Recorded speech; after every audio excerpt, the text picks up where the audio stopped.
And finally, for today's episode, let's turn to David Trim for a look at Adventist history. This week, we'll hear stories of missionaries to China and Botswana. This week in Adventist history, we consider the cases of early missionaries to the Far East and to Africa.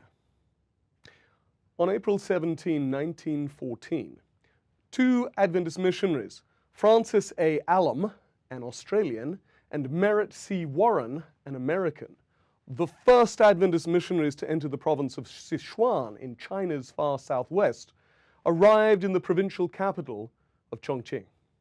It had taken them more than 5 weeks to travel the 1,500 miles from Shanghai, much of which they had traveled by boat on the great river Yangtze.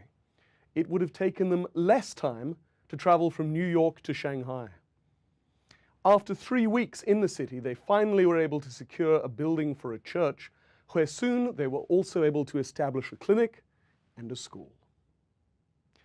23 years and a day later, on April 18, 1937, the General Conference officers met to consider the case of Miss Mary Bain, an American missionary nurse who had spent 5 years at Mon, a remote mission station in the British African colony of Bechuanaland, today's Botswana. Mary had been due to sail back to the United States on furlough in February when she suffered what the minutes call a nervous breakdown, we would say today.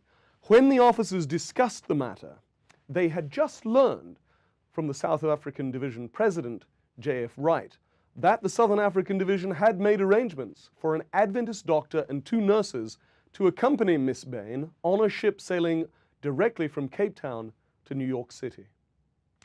The GC officers agreed to make all arrangements necessary for her to then be escorted from New York City to her family in Florida.